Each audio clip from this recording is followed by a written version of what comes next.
Okay, let's start because we have an extremely busy agenda. So, good afternoon, ladies, gentlemen, here in Brussels, if I can say that, and good morning, good evening, all around the world.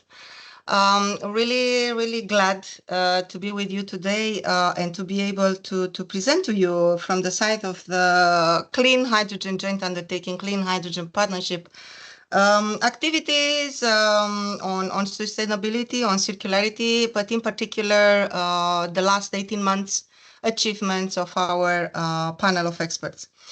So as probably have seen in the agenda, I'm Mirela Atanasiu. I'm the head of unit for operations and communications in the Clean Hydrogen Partnership. And like I said, it is my pleasure today to welcome you.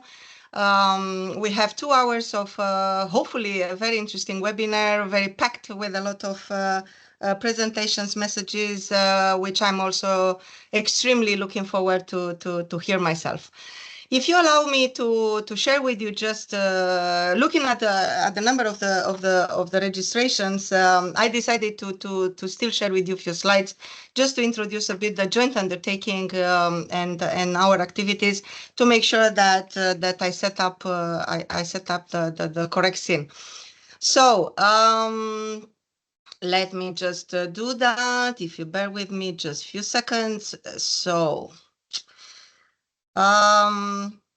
For newcomers, if I can say, into the subject or into the joint undertaking activities, just to say that the joint undertaking, it's an initiative of the European Commission on the public side, together with the private members on the industry side, Hydrogen Europe, and on the research side, Hydrogen Europe Research, for more than 15 years in an institutionalized partnership under the EU treaty, and with a lot of achievements. And you will, like I said, hear some of them today. For the current existence, for the current implementation, we have received 1 billion euro from Horizon Europe Research and Innovation Program of the European Commission, to continue to facilitate the transition to a greener society with hydrogen technologies. And in addition, we have received 200 million euro just for Hydrogen Valley, to speed up the implementation of Hydrogen Valleys as a successful model to get hydrogen technologies into the field under the REPowerEU communication of the European Commission back in 2022 after Russia invasion in Ukraine.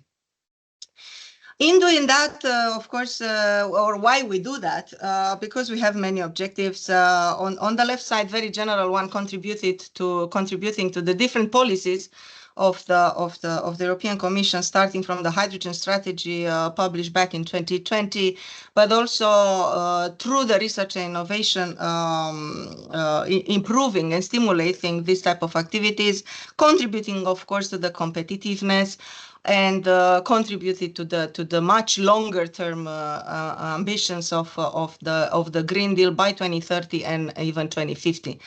On the right side, we have very specific objectives, of course, which are somehow linked to our daily activity, continuing to of course work on decreasing the cost, increasing the efficiency, reliability of the technologies across the entire value chain.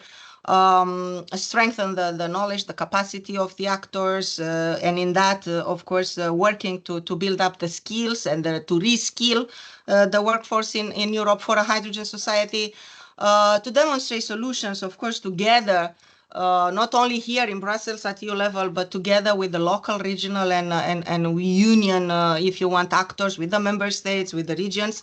And finally, as solutions are getting into the field, if I can say that, and to the public, to increase their awareness first, acceptance, and why not the uptake. So to make the public to start trusting the solutions and buying them. We do that by supporting, like I said, research and innovation, mostly on the entire value chain, from production to the distribution and storage end uses, and of course, horizontal type of activities like the sustainability or circularity.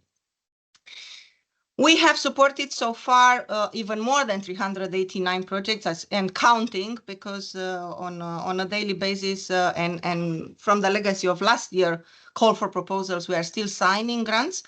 But this is a snapshot at the beginning of this year, where we have, like you see, almost 400 projects supported for a cumulative value. So this is not only clean hydrogen GU, but it's also the legacy of the two previous joint undertakings, FCH1 and FCH2, for more than 1.7 billion euro and at least the same amount of private investments in the projects as in-kind contribution in these projects. And you see the projects also around the same value chain of hydrogen. We also do many other type of activities, of course, not only grants. The grants is our core business, and this is how we implement mostly the budget.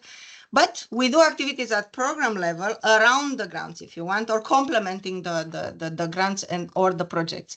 We do different tenders, and here I would like to, for the sake of the discussion of today, I would like to mention that very soon we will start to do a tender procurement on sustainability of water. And we will have to look at water availability and water scarcity, if any, in Europe, and what is if we have any problem for the sector. We also work in synergies with other programs for leveraging not only additional funds in our projects, but like I said, working with regional actors. We contribute into regulation codes, standards with pre-normative research. We have the two panels of experts, and you will hear today on sustainability and circularity. We have knowledge management activities, and you may know about our observatory and our knowledge hub intentions. We work, of course, and we contribute with innovation to competitiveness by stimulating and helping SMEs into the sector and even startups. We support international cooperation. We support, in particular, our public member, European Commission. And, of course, we communicate together with our members, Commission, Hydrogen Europe, and Hydrogen Europe Research.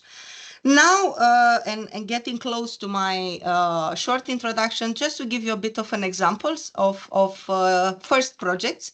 We have several projects and we support it. You see them first in the previous program, Horizon 2020 in FCH2, projects such as SHE on sustainability assessment of harmonized hydrogen energy systems, and you will hear later results of this project.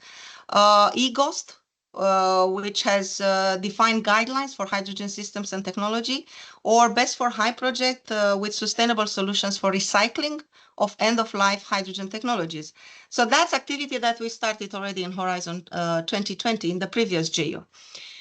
And we continue in Horizon Europe with projects such as HYPEF, where we promote environmentally responsible hydrogen economy, NIRA, to develop and to deliver reliable measurement and quantification methods.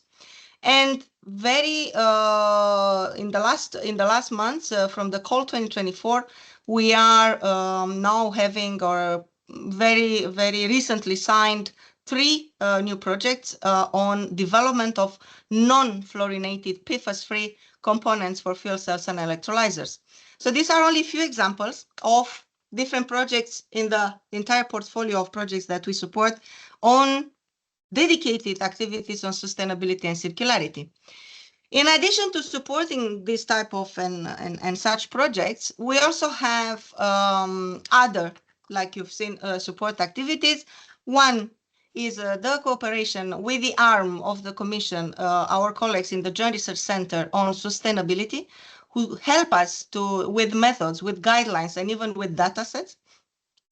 We have also worked with our colleagues in the Joint Research Center, and back in 2022, organized a workshop, an international workshop, also with our partners in Department of Energy in US and with the Hydrogen Council on better understanding and knowledge of the environmental impacts of hydrogen and hydrogen releases. And there is an outcome, there is a report published from that expert workshop. And of course, we followed both on our site and on the European Commission with calls in 2023 and 2024 to put in place projects to address the issues identified in that workshop. And of course, on the bottom side, you see the different reports that our colleagues in the Joint Research Center are helping us with and supporting us with. And I'm sure later on you will also hear more details on that.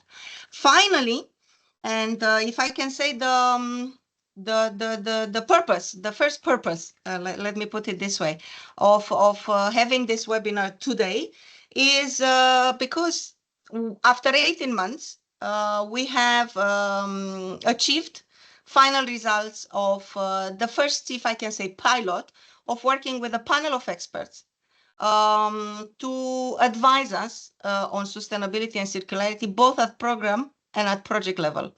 And you see them on the right side. They are very qualified experts across the entire value chain of hydrogen, from production, distribution to the end users. You will also hear from them today. I would kindly invite you after the webinar, of course, to look at the report. We already published the report. The report is available there with the first results after 18 months.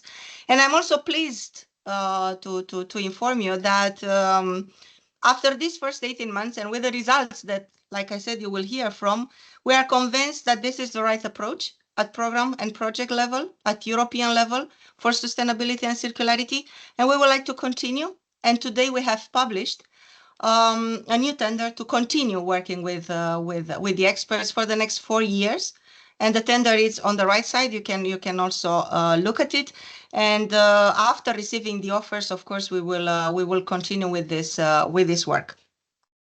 With that, as you know, for any further information, our website, it's a very relevant source of information. I kindly request you, if you have not done it so far, to register to receive newsletters from us for any type of information, from the call to the tenders, to any activities, to publication of reports. I would like to thank first the panel of experts for their work over the last 18 months. Like I said, very valuable work. Look forward also to see some examples of the results. And of course, like I said, you have the report to read the details. I would like to thank also to our colleagues in the Joint Research Center for the tremendous support over the years and the continuous support, not only on sustainability and circularity, but on all the activities that we do.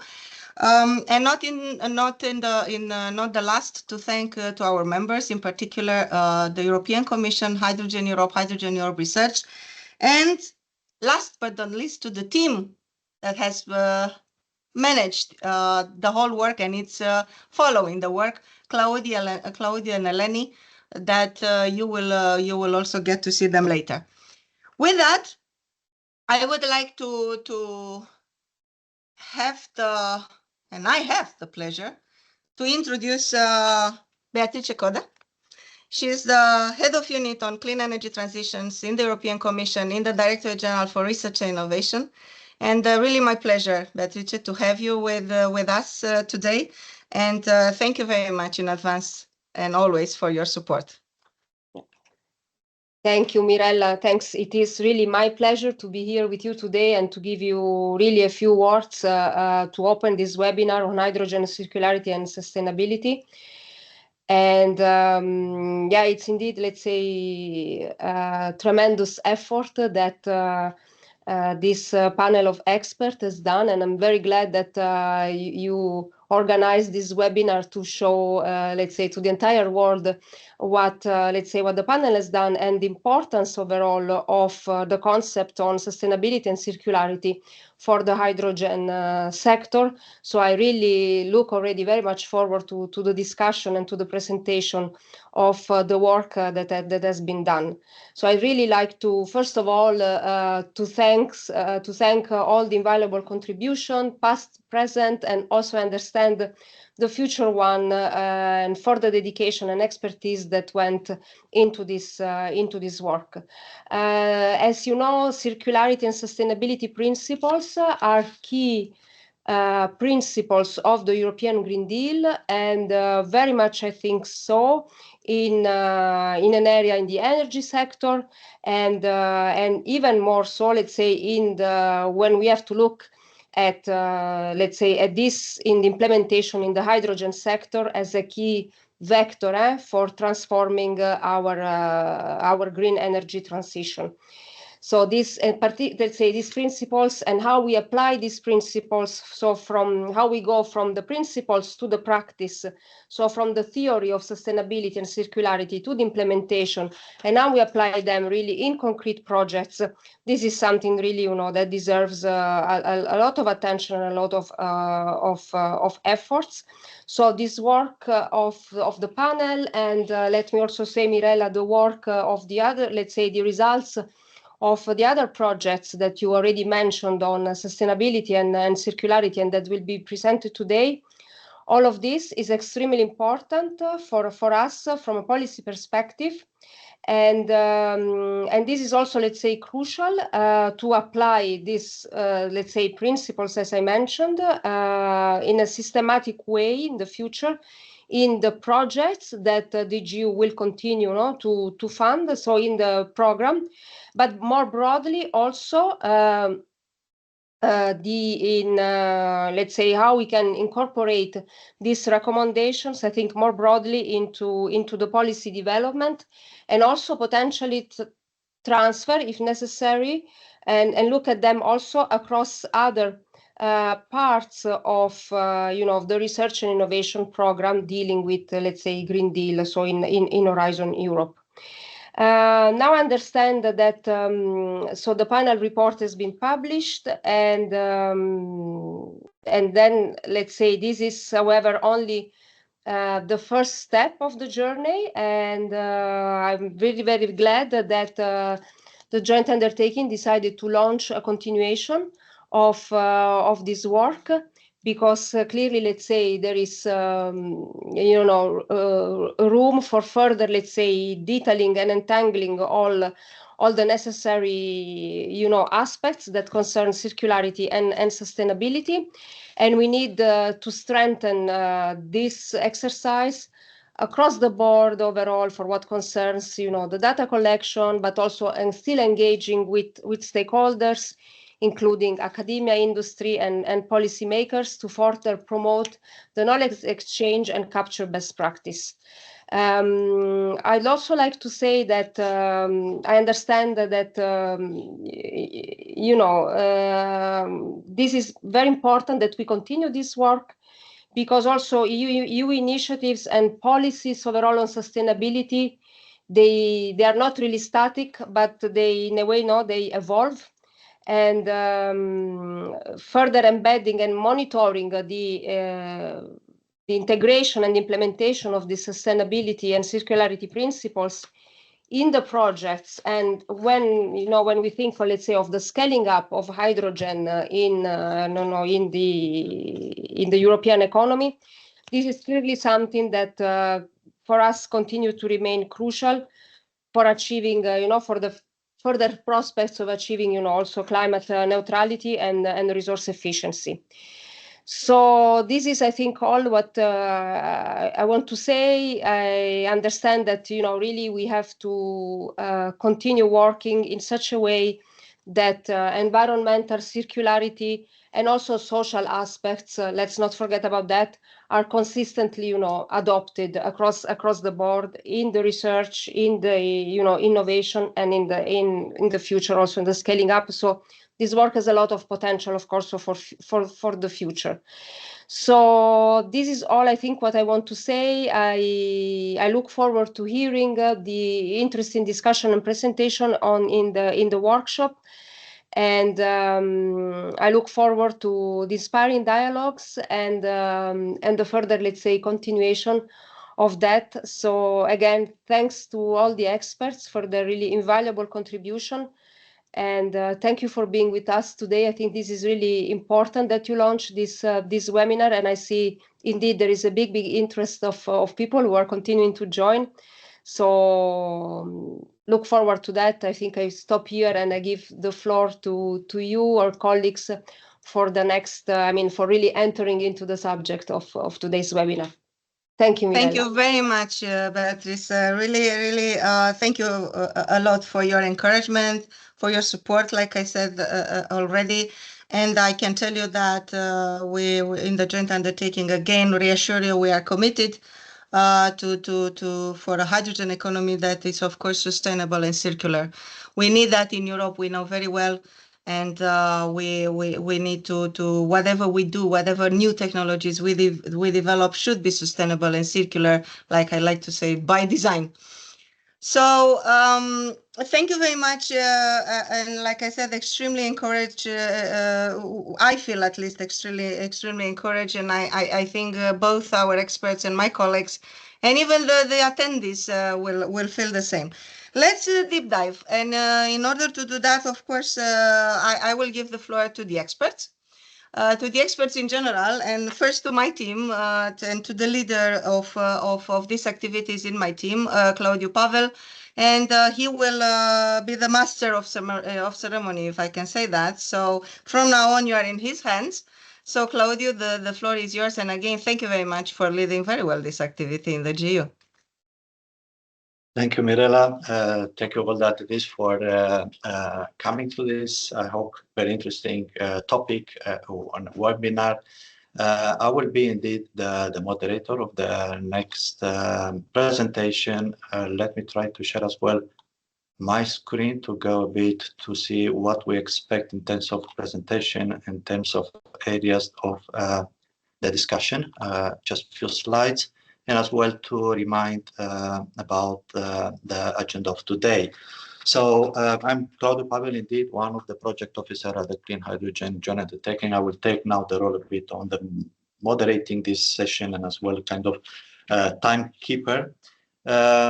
And as Mirela said, let's dive in this more technical discussion, and I think we can split this discussion for this afternoon in two parts. In the first one, we're going to listen from three members of the sustainability panel, talking about different areas of their analysis, either on the policy initiatives, on the integration of the sustainability and circularity in our program, as well what can we do better maybe for the new mandate of the panel. This session will be end with, we're going to take some questions from the audience. And let me say in the second part, even more into details to listen from different results from two of our projects, SHE and eGhost. And towards the end, we are going to learn as well from the work conducted by the Joint Research Center in the field of hydrogen sustainability, and with particular focus on the life cycle assessment, continued by another Q&A session, and trying to close the webinar in about 1 hour and a half. A quick reminder as well of some basic house rules. As you can have seen, that these are muted, but they are invited to address the questions possibly to a specific speaker in the Q&A box. As put in the chat box, the webinar is recorded. We intend to put it public and to make it public available on our website, together with all the presentation delivered today. So a small presentation from my side. I think now it's time to go to the first speaker in the agenda and to give the floor to Julie Cren. Julie is a Deputy Head of District Energy System Lab at CINEA Liten. She's an expert in energy system, and through her research, she supports the cost analysis, LCA activities, and eco design. And Julie has been a valuable member of our panel, and she was involved in the task force linked to hydrogen production. And in her presentation, she will talk about the main policy initiatives, impact on the scaling up in relation to the sustainability requirements for hydrogen. Julie, the floor is yours. Very glad to have you with us today. If you can share your presentation, and yes, we are sure. very interested to listen from your discussion, from your presentation. Thank you. Thank you, Claudiu. Can you see my screen? Yes, we can see it. Okay, perfect. So thanks a lot for the introduction. I was very glad to be part of the panel. And so during our work, the work of the panel took place in an evolving regulatory landscape. And so at the beginning, we conduct an analysis of the policy and market context. We know that there's last year's key policy frameworks like European Green Deal, REPowerEU, Fit for 55 set ambitious decarbonization targets. And we found energy policies and strategies that really focus specifically on hydrogen, like the Hydrogen Accelerator, the European Hydrogen Strategy. We had also the new delegated act of the Renewable Energy Directive that really define the way to and the condition of producing renewable e-fuel like hydrogen. We found also, missing aspects, I will say, related to the hydrogen scale-up, so that I will develop later in this presentation. And so, in addition to the KPI already in place, we found also more specific measures in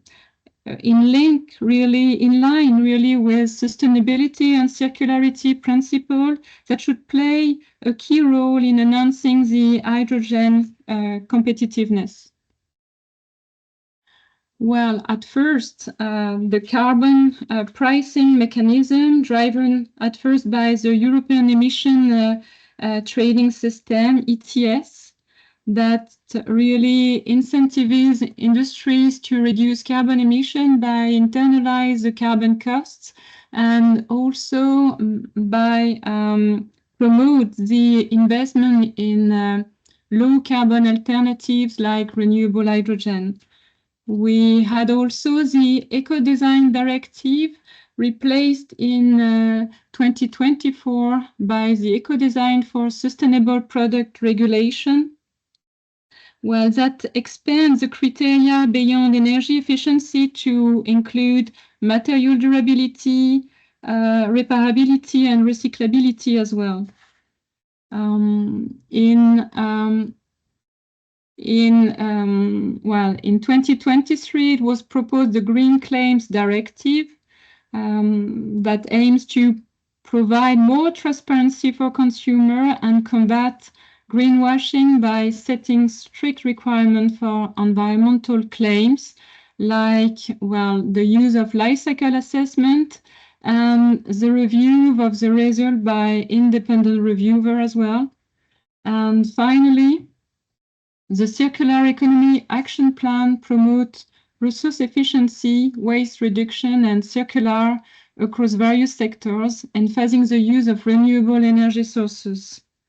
In the future, these measures is expected to play an increasing and decisive role in the competitiveness of hydrogen.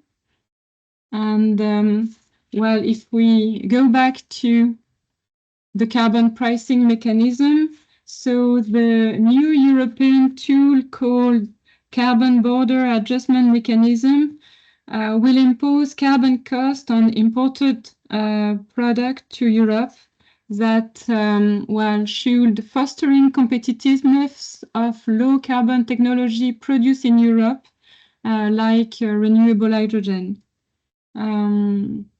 Concerning the Eco-Design Directive, with expansion on the sustainable product regulation, it already go further and driving innovation, and he expected to impact hydrogen technologies by ensuring that they adhere to the CO2 neutral and circular economic goals of Europe. Regarding the Clean Claims Directive, it will strengthen the credibility of hydrogen related sustainable claims. And finally, the Circular Economy Action Plan should indirectly shaping the hydrogen sector through material use and recycling standards. I said that I will also present our work on the impact of scaling up hydrogen deployment. Well, as large-scale deployments of hydrogen technologies present both opportunities and challenges. Opportunities because hydrogen can enhance energy security, facilitate the integration of renewable energy sources, and contribute to decarbonization of industries hard to abate. But its expansion also raises concerns regarding several items, like the electricity demand, as electrolyzer requires substantial energy inputs, and making the availability of low-cost renewable electricity a determining factor for hydrogen competitivity and economic competitiveness. And so in the same time, it could also compete with direct electrification. And so that's why it's really, important to include a vision with strategy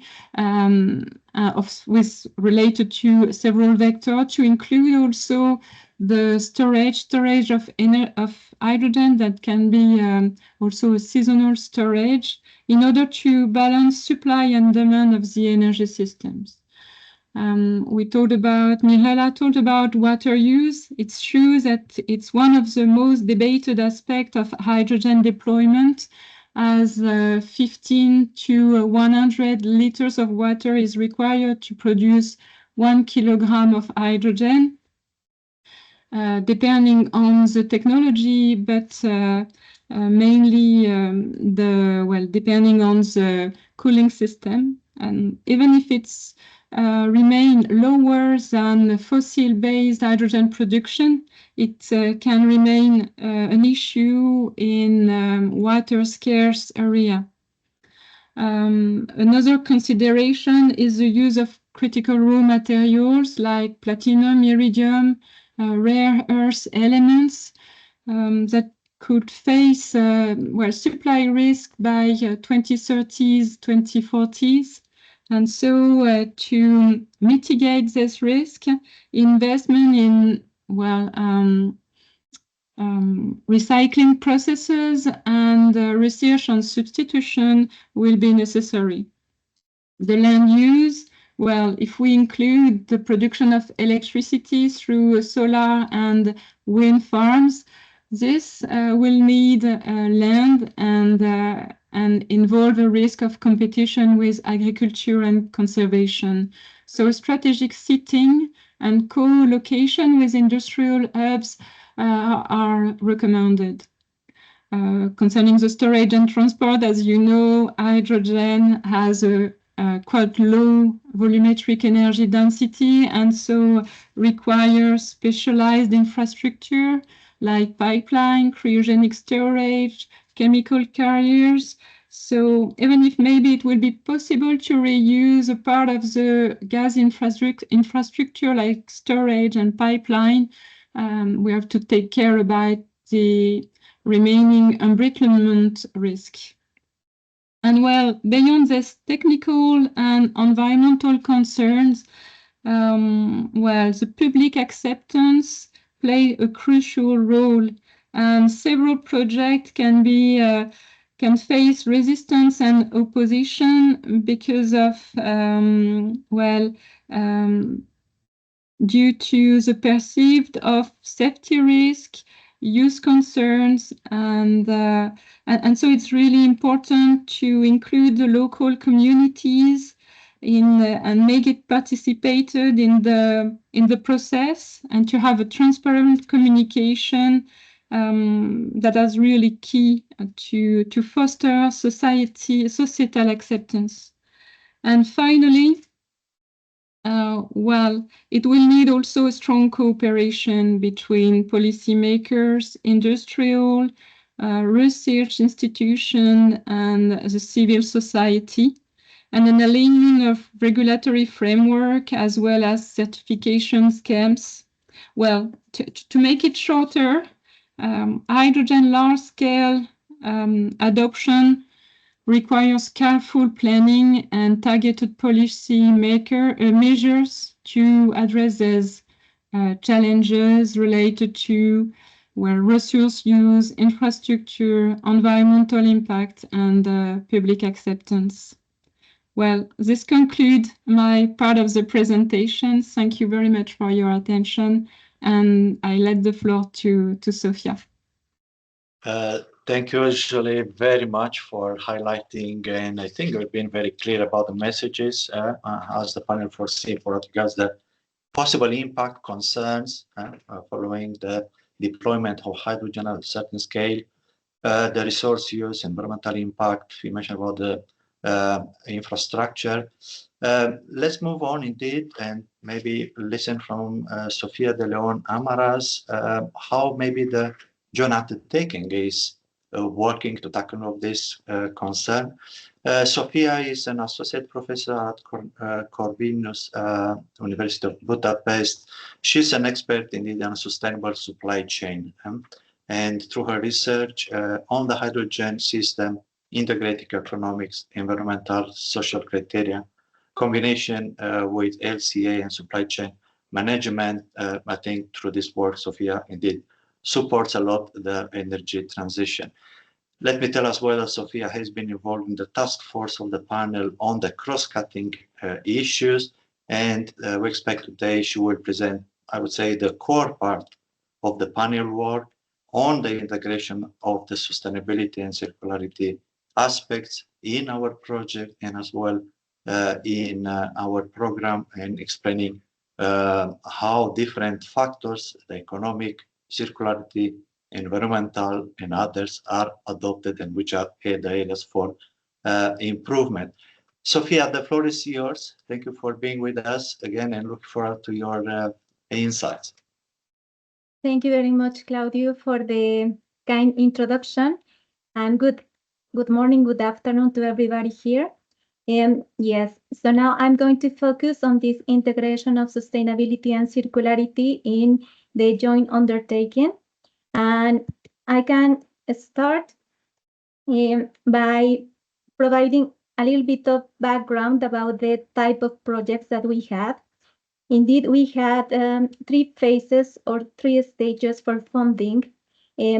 We called the first one the FP7 program, and this comes with projects from 2008 to 2013. Then we had projects also in Horizon 2020 from 2014 to 2022, and then Horizon Europe from 2022 to 2024. In total, we had a database with 356 projects, and we started the screening for those projects. As it was mentioned before, we had 4 task groups or 4 teams that were dedicated to the evaluation of the projects depending on the expertise of the people. Starting with the evaluation, then we identified first that we had 56% of these 356 projects that were not relevant. What do we mean with not relevant? Indeed, the way how we were doing the comparison was that we checked for the specific goal for the project, what are the requirements? And if we found that there are sustainability or circularity requirements, then we label that project as relevant. And we found that in 56% of the cases, we didn't have a very detailed specification of sustainability and circularity, but rather a requirement on CapEx and OpEx. So more on technical aspects than economic, but more with this CapEx OpEx logic. Then for the rest of the projects, we found only 15% that were relevant with information. Once we see that the call is requiring for sustainability and circularity, we went into the website for the project and we basically check if there was information in relationship with the call that we can really look further. And it was only for 15% of the cases that was the case. As it was mentioned before, also for sustainability and circularity, there is this evolution across the time. Here we see that for the 3 phases for funding, Horizon Europe is the one that has the largest number of relevant projects for S&C initiatives. And we can also have here as analysis that we had more projects for FP7. It was indeed 26 projects. Then we had 18 for Horizon 2020, and we had 24 for Horizon Europe in average. And the largest share for projects asking explicitly, or calls asking explicitly for sustainability and circularity, were in Horizon Europe. So we see this clear trend going into the requirement for these aspects. Going in detail for projects that were relevant, but no information was available, the causes that we found were mainly confidentiality reasons. Another one was that the websites were down or outdated, or that they are new projects, so they didn't finish yet, and the reporting is in progress. So another important thing is that the number of categories or sustainability and circularity areas that were covered per program has been increasing.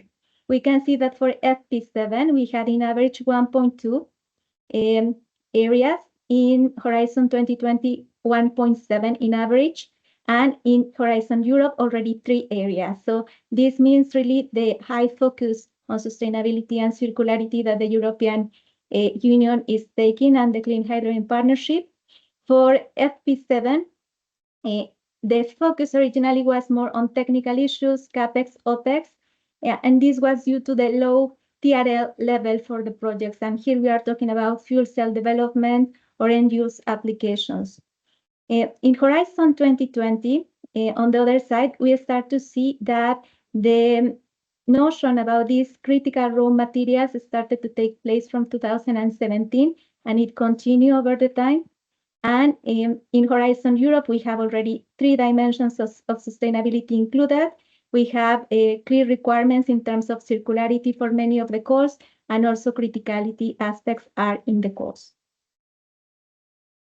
If we continue with the analysis, we can now see it from a different perspective, and this is grouping the projects according to the task force. We have in green the hydrogen production projects, in light blue the distribution and storage, dark blue end users, and in pink we have cross-cutting issues. As a summary, we can see that for hydrogen production, well, before that, I can also introduce what we have in the x-axis, because we have indeed 9 dimensions of sustainability or circularity that we were using as a common frame for the evaluation of the project. So we open one project, and then we have we could verify if it was covering an economic aspect as a KPI, or if it was reporting environmental greenhouse gases, or if it developed environmental life cycle assessment, economic life cycle costing or levelized cost of hydrogen, social life cycle assessment, simple socioeconomics, social acceptance, material criticality, or circularity. So this was a common check. It was common across all the groups evaluating the projects. And now we can summarize that for production, there was more focus on economic and environmental aspects, but we see that the projects are not really focusing a lot on social aspects or criticality and circularity. If we go now to distribution, they have a fairly even representation in all the dimensions here. And we see indeed a big presence, or a larger presence also, compared to the other projects in social acceptance, material criticality, and circularity. For end users, it's a similar case as production, more focus on environmental and economic aspects. And finally, the cross-cutting issues gives a first impression that we have less variation among the different dimensions. However, this can be misleading because the cross-cutting issues is a category of projects that is very diverse. We can have here, for example, projects working on education, projects for prenormative research, projects for supply chain, or projects that are for strategic research. And here we can have, for example, the development of guidelines for sustainability or life cycle assessment. So it was difficult to evaluate these type of projects and especially to put them in a common frame.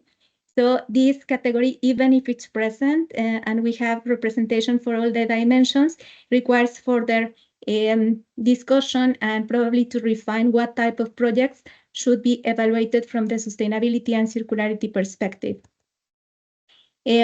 We can see criticality and circularity are have the same, are equally emphasized across the different, they have the same pattern in terms of representation with distribution and storage, putting more focus on these two dimensions.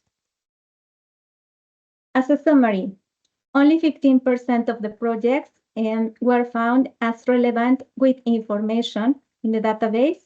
The economic indicators that are more present are CAPEX and OPEX, but now we start to see more projects with levelized cost of hydrogen and also, environmental indicators. We have life cycle assessment and greenhouse gases.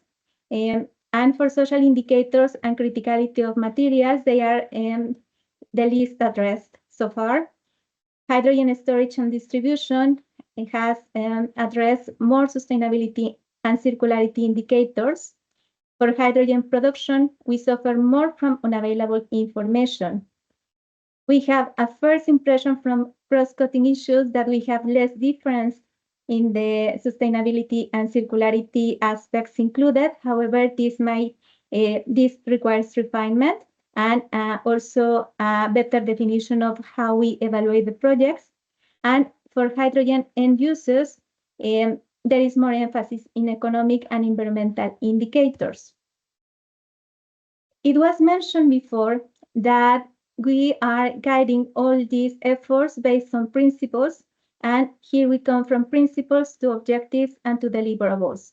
There are 5 principles that are proposed by the joint undertaking here.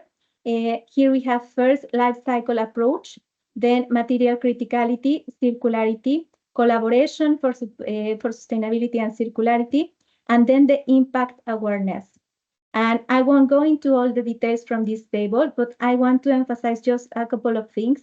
For life cycle approach, the state is that there are already guidelines for life cycle assessment, life cycle costing, and social life cycle assessment.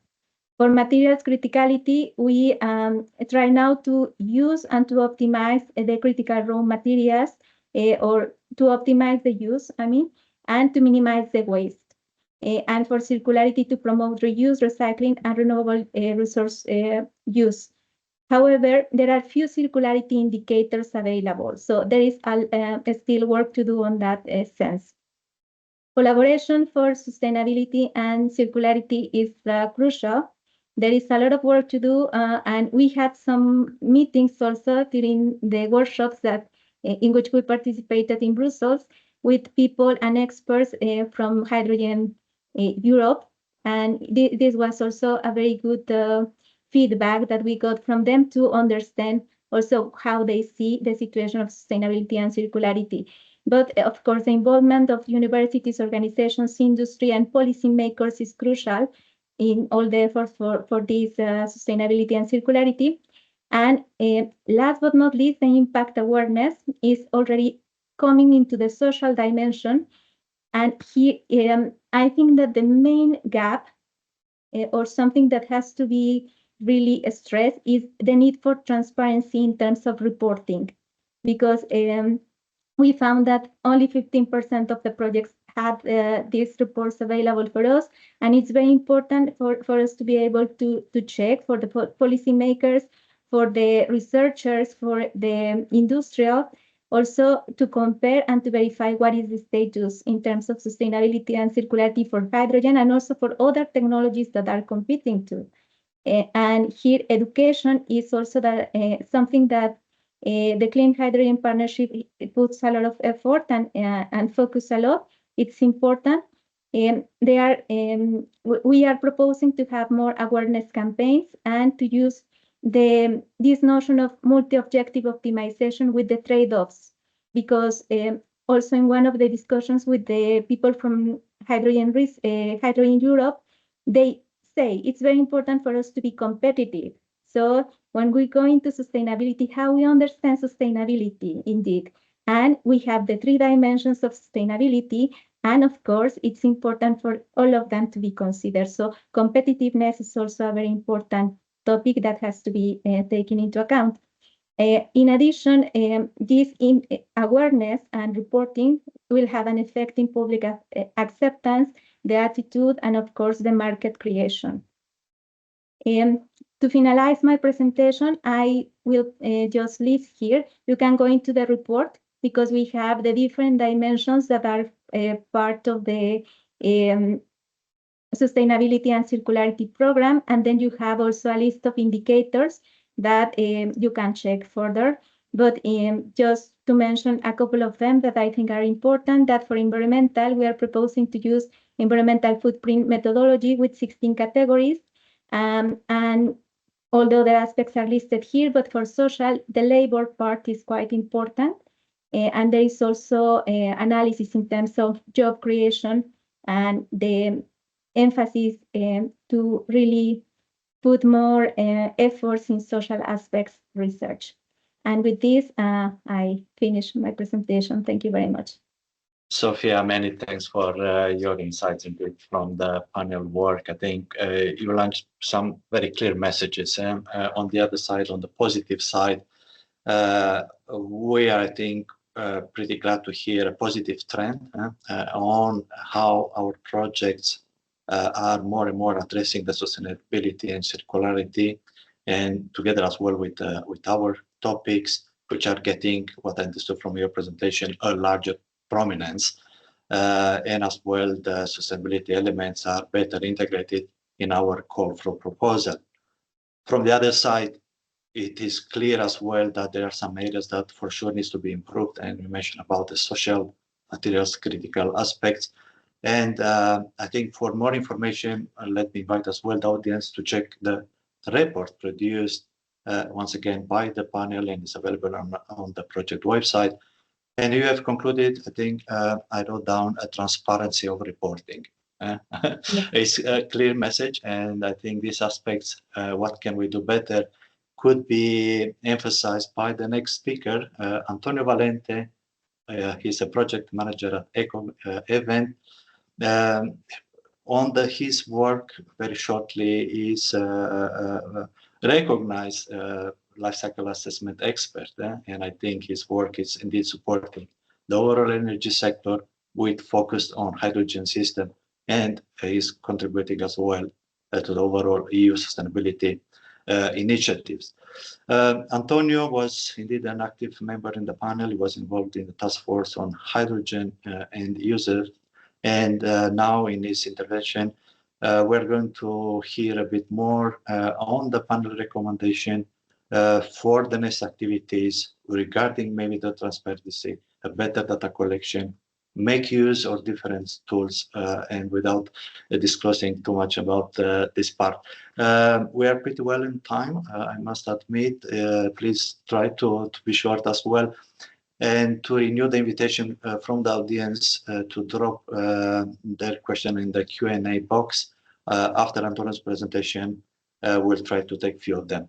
Antonio, the floor is yours. Thank you for being with us. Thank you.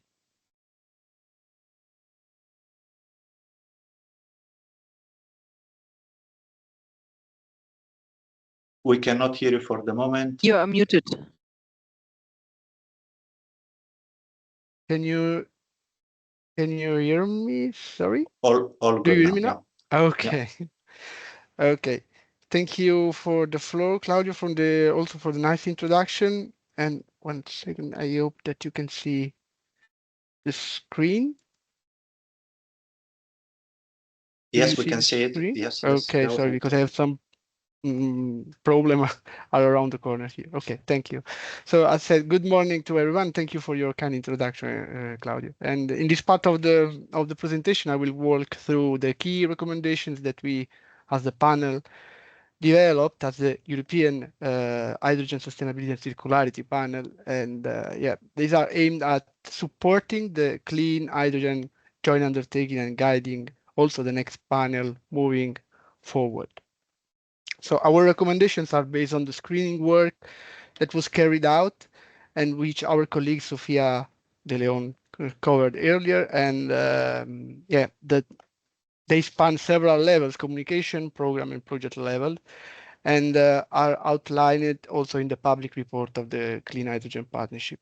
So given the policy landscape and the regulatory framework that our colleague Julie Cren also just described so well, we believe that these recommendations are a strong step forward in making hydrogen projects across Europe more sustainable and more circular. Then, and yeah, okay, sorry, maybe. Okay, let's zoom in a bit on the policy context in Europe.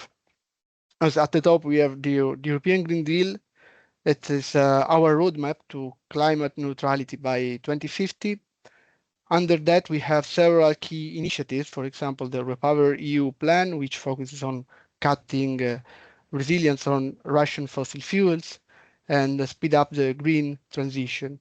Then we have the Fit for 2055 package, aiming at cutting greenhouse gas emissions by 55% by 2030. And yeah, this includes also support to renewable hydrogen as a decarbonization solution. And of course, we also have the RED III directive and its delegated act on renewable hydrogen, which goes into the detail on sustainability criteria. As the panel, we believe that it's critical to strengthen the sustainability and circularity through clean, robust regulations and develop solid methodologies to measure greenhouse gas emissions and environmental impact using a full cradle-to-grave approach.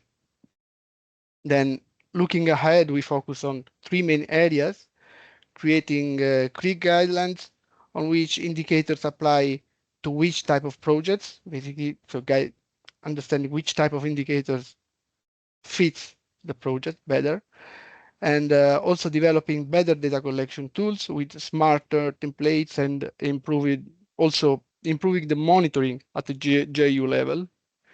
And okay, sorry. And yeah, raising also public awareness that also mentioned before, while ensuring that only truly confidential information is treated as such. And yeah, this policy framework sets the stage for more targeted actions at the project and at program level. And going to the level, okay, yes, at the project level. Let's zoom in at the project level.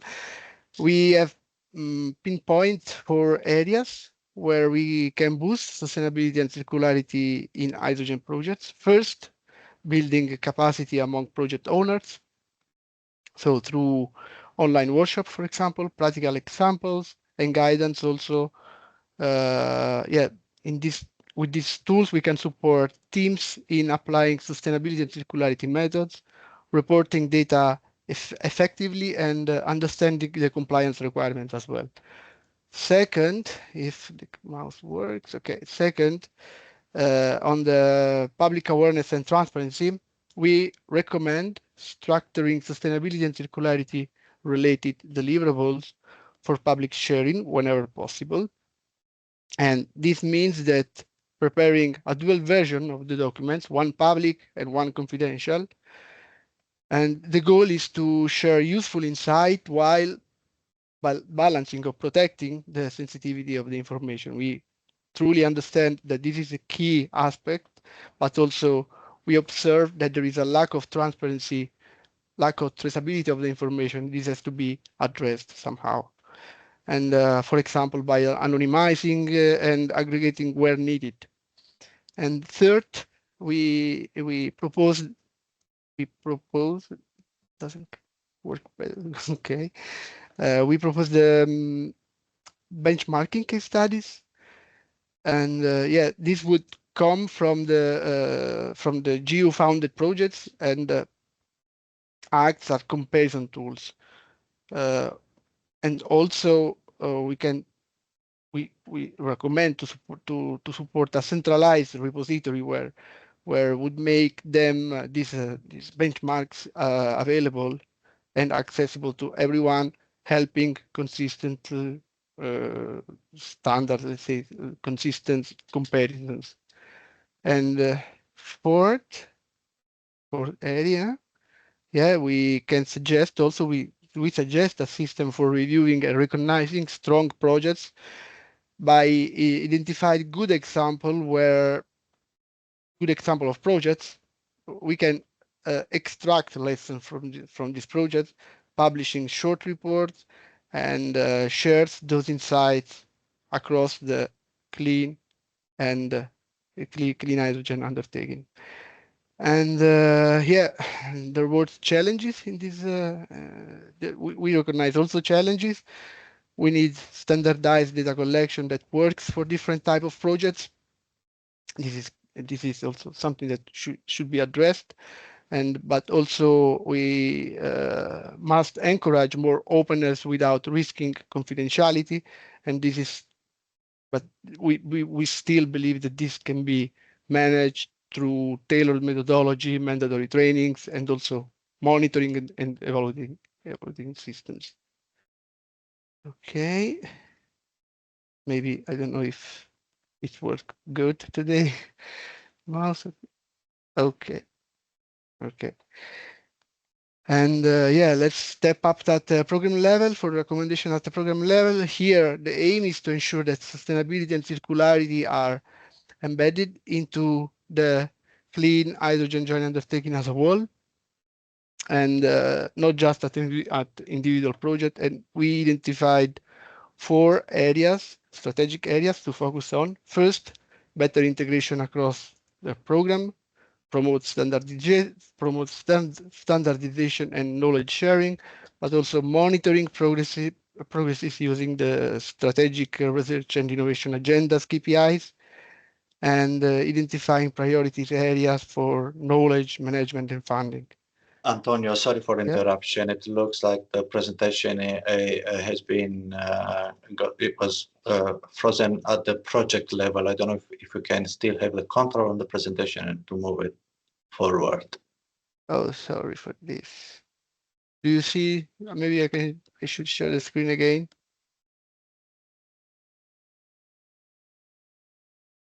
You can try, but it seems that it's not moving further. In any case, the presentation will be shared with the audience. So if it does not work, you can go ahead with your speech, and then later on, the people will get the presentation, the slides.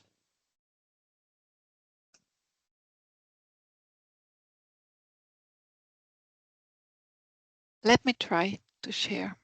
Just a second.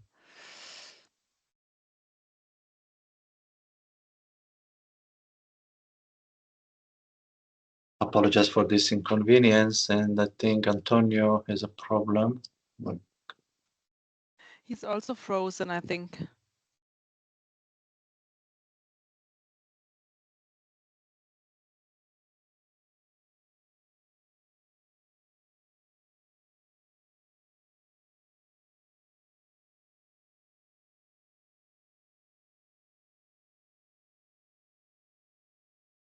I think we just lost him. Maybe he will join again in a second. Let me check. Yeah, I think we can move somehow if he's still not able to join, maybe to the next section, I would say. Once again, the slides will be made available, and once again, sorry for this inconvenience. I think Antonio was somehow concluding with different recommendations and lines probably to take by the new panel in the next mandate. But overall, to summarize a bit on the work of the panel, I would say that for us, at least, it has been a confirmation. First of all, on the fact that this area are very important, strategically important within our program, I would say, and the activities indeed needs to continue by the new panel, and we're working that, as has been said at the beginning of this webinar. We have now just opened a new tender for what regards the continuation of the panel activities. One point mentioned by Antonio was on the recommendation in general to the projects to reconsider or to think twice, let's say, for what regards making those deliverable publicly available. And I will take the chance now to say that the panel in this analysis has been looking only at the publicly available information or reports delivered by our projects, so not on those confidential. I propose to move to the Q&A session according to the agenda. Somehow there are not so many questions. One of them from George Colcom from the European Marine Energy Sector, address to Julie, but I would say any of the speaker, if can complement, I think it's fine to answer as well. It regards the volumetric energy density of the hydrogen for what regards the transport via road compared to traditional fuel like diesel and petrol. If there are any insights on the effect on this short distance transportation of hydrogen to the environment, and as this could crucial plan consideration before the rollout hydrogen pipelines. Julie, if you can share maybe any insights or any other speaker to complement, that would be great.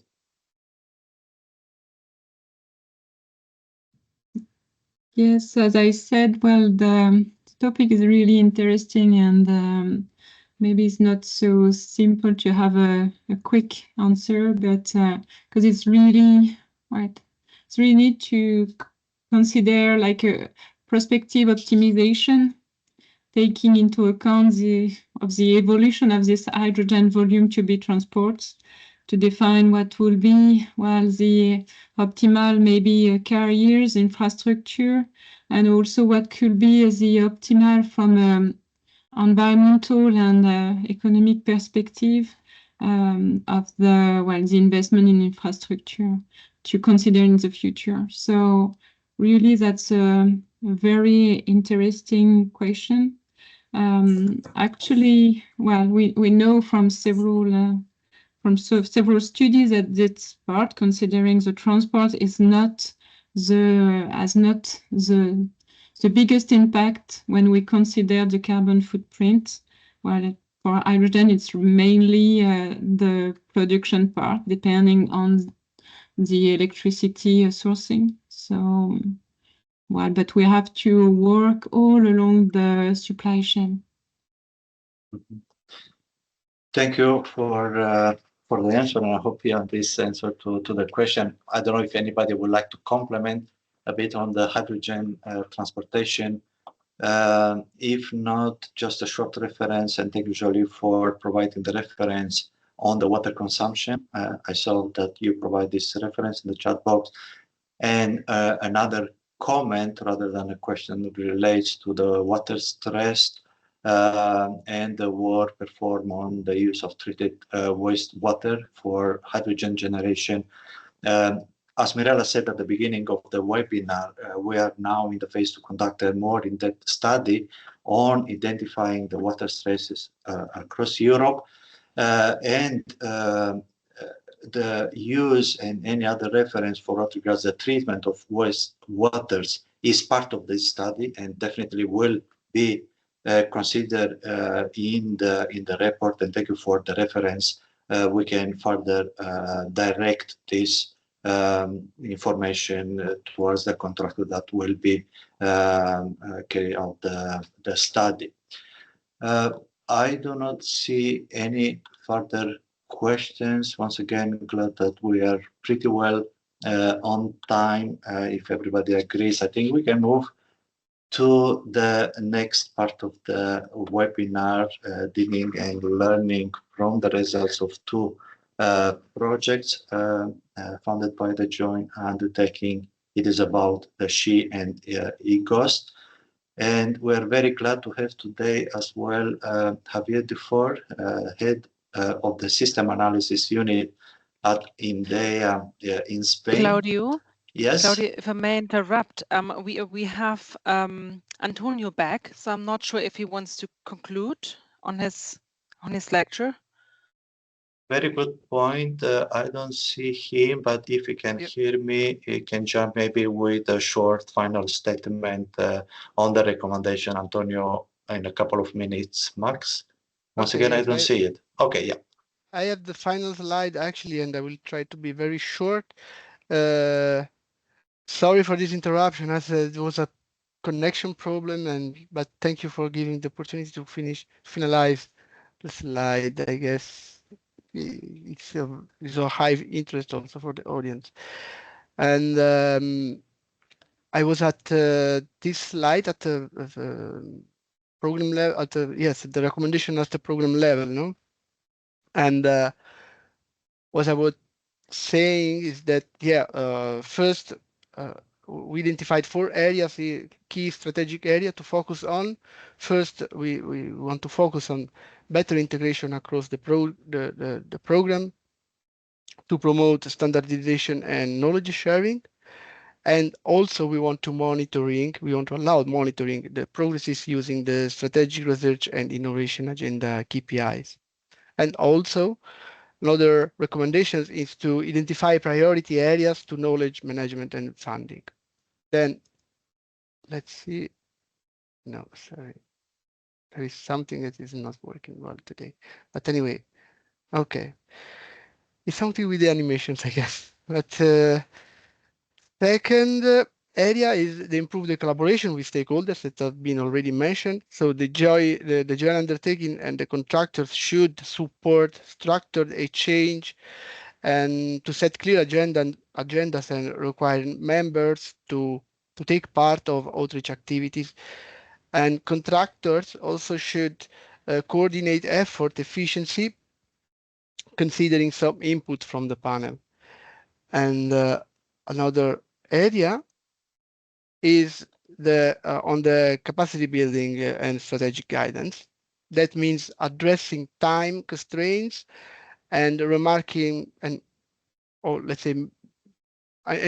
that the joint undertaking staff has access to the right tools and highlight to stay ahead of emerging trends, basically.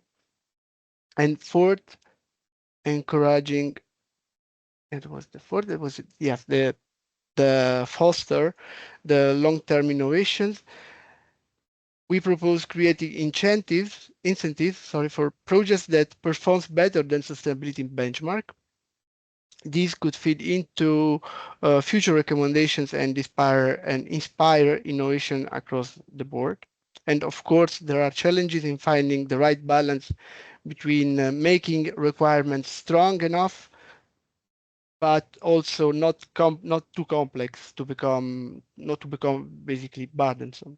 And in conclusions, the recommendations that we put forward, both at the project and at the program level, offer a clear framework to move forward for a more sustainable and circular hydrogen economy in Europe. And with this, I think I can close the presentation. I hope that you could follow with some problem, but anyway, thank you for the floor, Claudio. Antonio, thank you for rejoining and concluding your presentation. What to say is that this recommendation we are going to consider very careful and is on our table to promote further weighted activities of the next panel. We have all details. I think what we need. This will be transferred, and I think will make sense of our first initial pilot, I would say, of the panel. And in terms of further looking in these activities are expected to be in place up to 4 years. So yes, I think this work has been very valuable, looking what maybe we do right, what are the areas that needs to be further improved. Having said that, I think indeed we can move to the second part. I was starting to introduce Javier Dufour, the head of system analysis unit at INDEA Energy. Javier is as well a full professor at Rey Juan Carlos University. It's double role. He's a senior expert. We work in the past with him a lot, covering very well the hydrogen energy system. He has coordinated many EU and national projects, is author of many scientific publications as well, leading in addition the leadership role in hydrogen Europe research and other international hydrogen initiatives. Apart from that, Javier has been as well a very valuable member of the sustainability panel. Indeed, he led the activities on the task force related to hydrogen production. But today, Javier will not talk about the panel work. He will present the results of two GE-funded projects coordinated by him, recently closed, SHE and EGOS, explaining a bit on the work about development of this harmonized framework for life cycle assessment on the sustainability and the eco-design practices for fuel cells and hydrogen system. Javier, thank you for your time, for being with us today. We are looking forward for more details on the results and work on these two projects. So thank you so much for the introduction, Claudio, and I think also for inviting me to be here. So as Claudio has commented, I will give a very quick presentation on the SHE and the EGOS projects that were funded under the cross-cutting pillar, let me say cross-cutting pillar of the Clean Hydrogen Partnership. So I will begin first with the SHE project, and I will focus in the main result because it's just a very short time to introduce two projects. So then just a very quick view on the partnership of the SHE project. You can see that this project involved partners from Germany, France, Spain, and also we have an international collaboration with Japan because from our point of view and also from the point of view of the partnership or the Clean Hydrogen Partnership, we think that the international collaboration is key in these sustainability aspects. So then this is a very short project summary. In SHE, we tried to develop harmonized guidelines to perform different life cycle studies, the environmental life cycle assessment, life cycle costing, social life cycle assessment, the integration of all of them in the life cycle sustainability assessment. And we also worked in the proposal of a new criticality indicator focused in the European hydrogen sector. So then, as you can see there, the main goals was to provide a very well-defined and practical framework for conducting this kind of life cycle studies, contributing to incorporate sustainability in the decision-making processes, and these goals placed through the proposal of different guidelines. You can see all the guidelines that we released in this project. All of them are publicly available. They are open access in the website of the project, also in Cordis.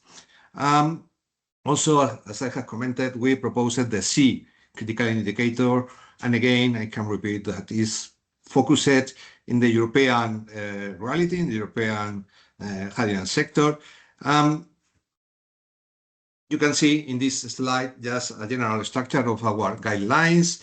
We have all the methodology explained step by step, following the recommendation of the ISO standard, the 40040 for life cycle assessment. We follow the same approach.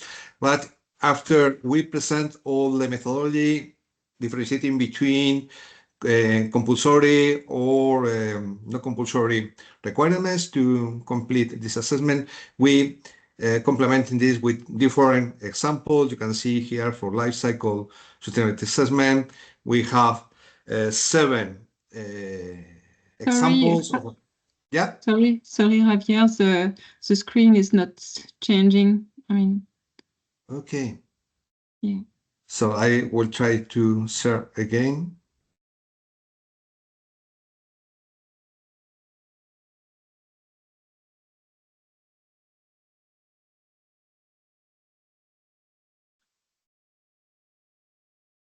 Otherwise, Javier, I can try. If you allow me, maybe it's quicker. Yeah, Do you see maybe it? you can. Yes, we see something. Yeah. Let me see. I don't know what is the issue. I think it's because they're quite big, the presentations.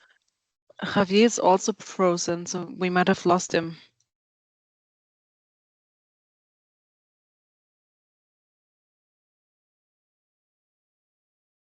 Javier, are you there?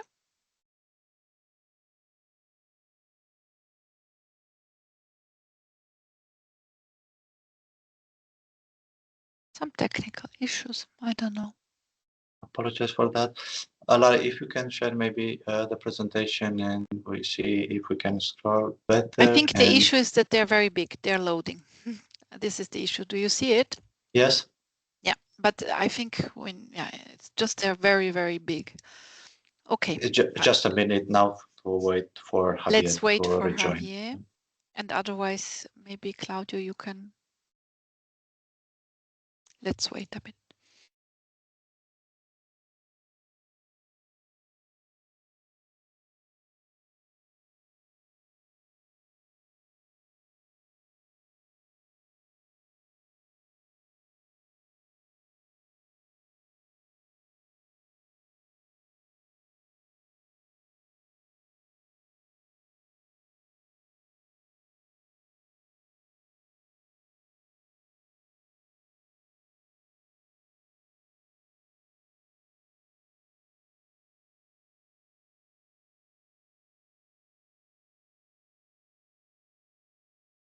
Maybe we continue, Claudio, because I don't see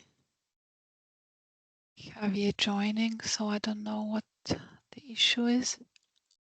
I would say just 10 minutes more, or 10 seconds, maybe more. 10 seconds, okay. If we cannot, yeah, we can move to the next speaker, but maybe a second chance.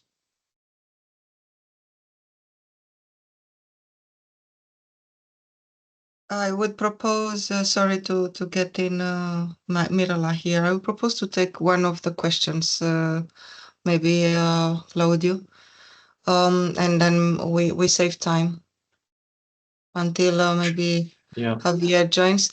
Is this question about, again, water? Yeah. Who would like to address this one? Is any of our experts would like to look at this one? Julie, Sofía, Antonio? In Portugal and Spain, the environmental authorities recommend to use only one source of water, either water for use or desalinated water. Do you think we can have recommendations on that? Best practices, guidelines, so national authorities allow complemented and additional water sources? I have my own opinion, of course. Javier just joined, you see?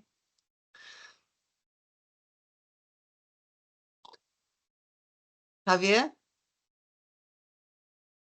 Yeah, I'm gonna make Javier. Now you are presenter again. But I think we can continue to try to answer to this question. To this question until he joins. Yeah. Pietro, so I see Pietro. Pietro, thank you very much for saving us. Oh, no, I'm not yet spoken. Maybe I'm not saving you. I'm dooming you. Let's see. I want only to say that according to our recent literature survey and state of analysis of the state of the direct seawater electrolyzer, we have concluded that the third thing. First, we have to forget for the next 10 years to have a viable market-ready solution for direct seawater electrolyzer. So if you are installing a water electrolyzer in a place where there is a heavy scarcity of water, you have to think about first desalination, then water treatment, and then so the indirect way. This is what all the North African countries are thinking at, and also in Europe we should have to think about it. There is no other way for the next 10 years that the direct seawater electrolysis will have something that is workable in terms of efficiency and in terms of durability.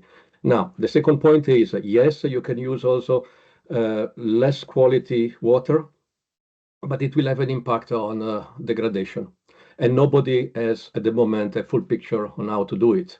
We at HRC, we are starting an exercise, but before we will have a full picture about it, probably we will be 3 years ahead of now. So it's very difficult to have a trade-off between the quality of water, understanding how quickly your electrolyzer will degrade. Over to you.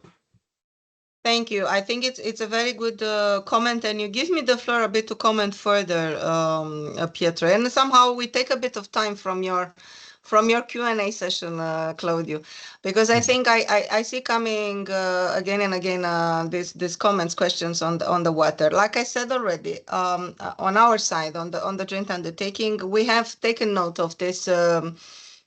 Comments that we hear not only here in this webinar but in general about sustainability of water with the introduction of the hydrogen technologies, and in particular the electrolysis. First, IRENA has published a study in 2023, end of 2023, saying that out of all hydrogen production routes, the electrolysis is the less consuming route.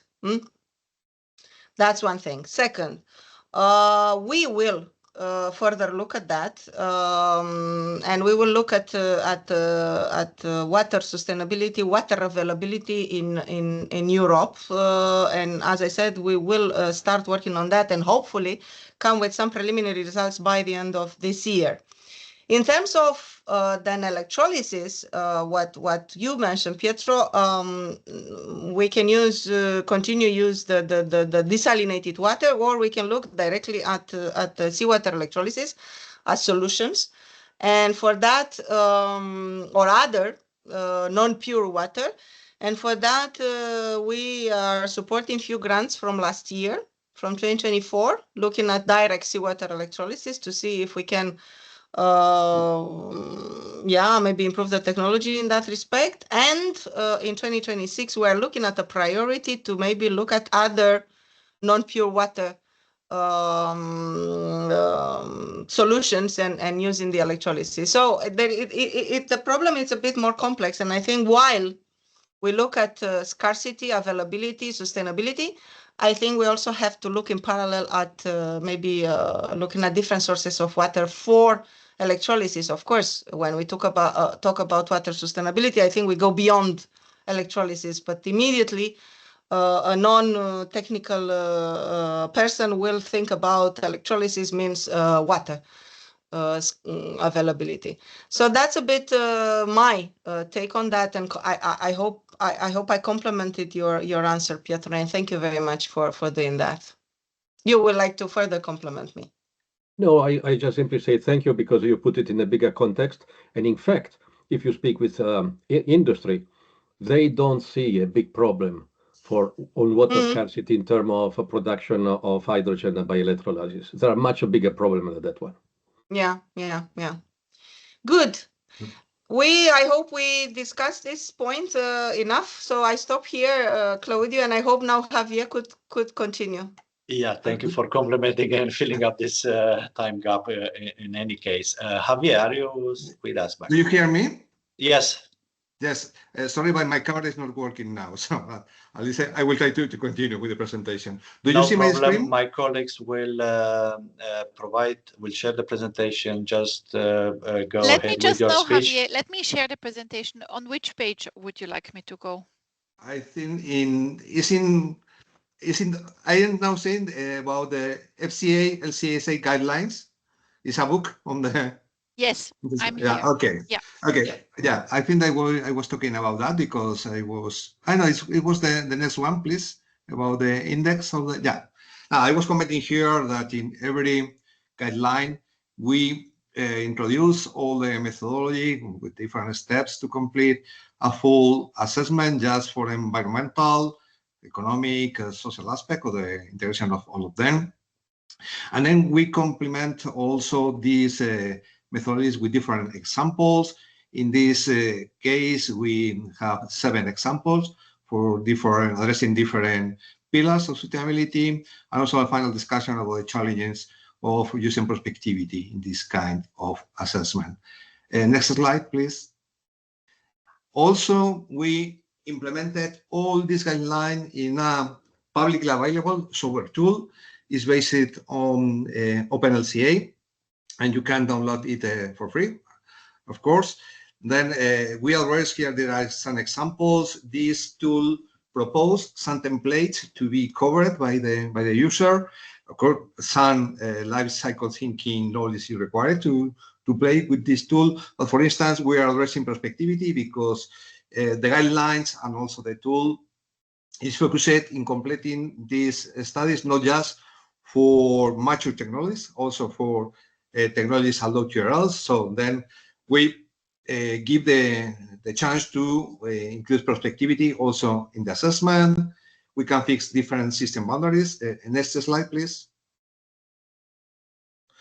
And also we include here end of life, that this is a pending matter on the hydrogen sector, which will be the end of life or the final recycling strategies, or what will be done with the products at the end of life. So we include here information that is available, and then finally we can select a template that will give this kind of final tree where you can fill all your information, and then the software will yield the life cycle assessment.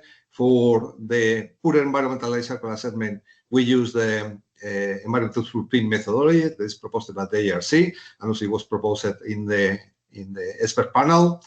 And also you can select also different indicators for life cycle costing and for the social life cycle assessment.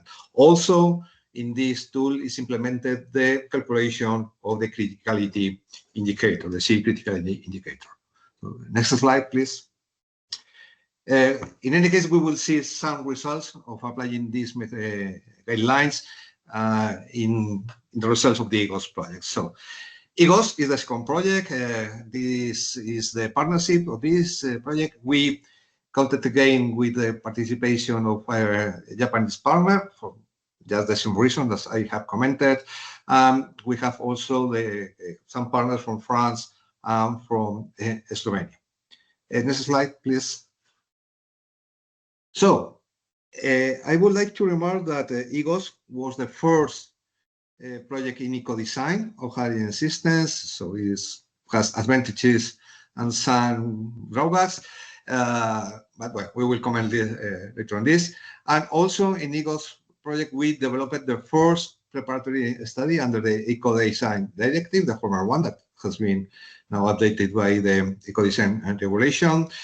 We applied this for perfume cell to be used in automotive application because we thought that it will be the first hydrogen device that will reach the minimum threshold of products put in the market, that is 200,000. So then we selected this, and we produced a kind of guideline how to apply the eco report tool to hydrogen systems. We identified some gaps, and we also proposed how to improve this in producing or also integrating some social aspects there. So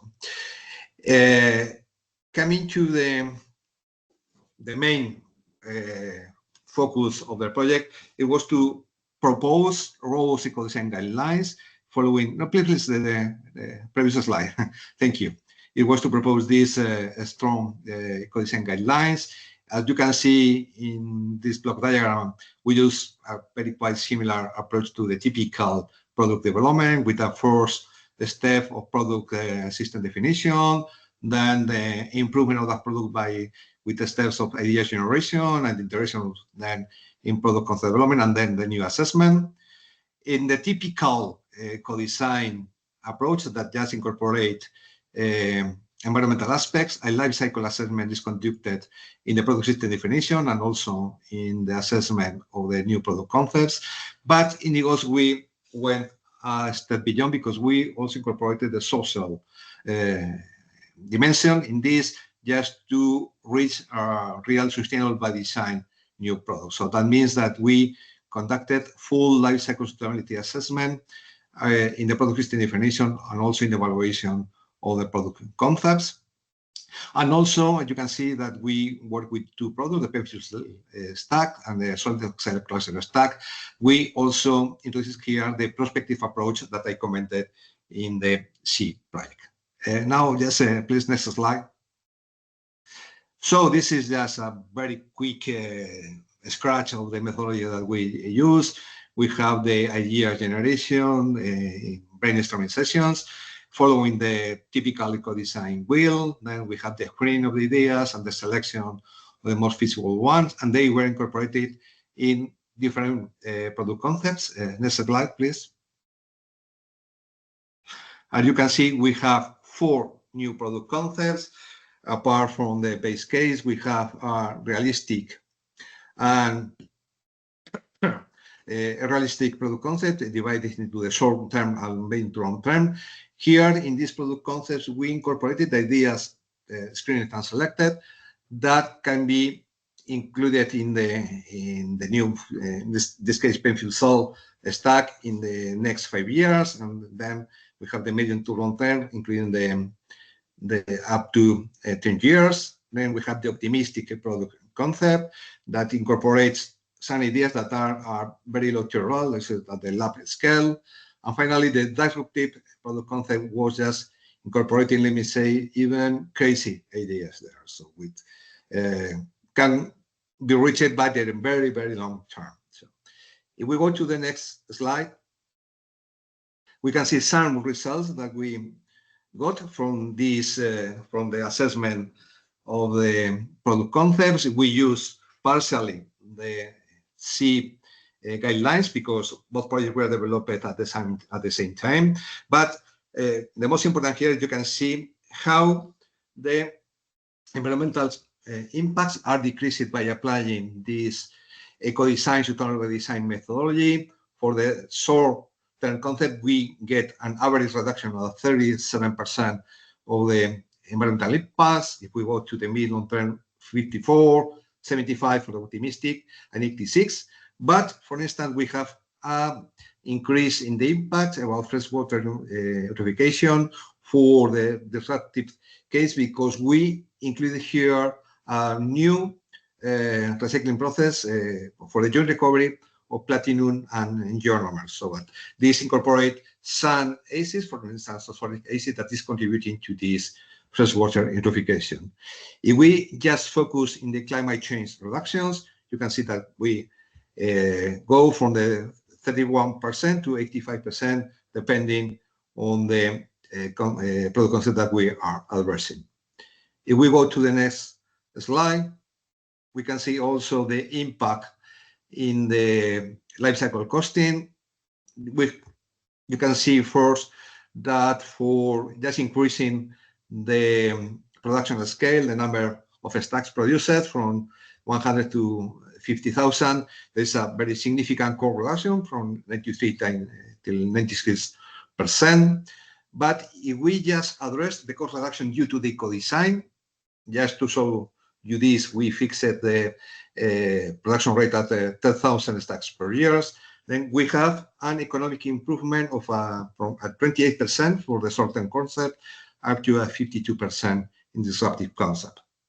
And in the next slide, please, we have also the reductions for social aspects. Here, we work with these 6 social indicators. You can see there, child labor, the health expenditure, gender wage gap, frequency of forced labor, first salary, and contribution to the sector, or the sector to the economic development. You can see that we have also important reductions here from 47% to 77% for the directive concept, but also we decrease a little bit the contribution to the economic development.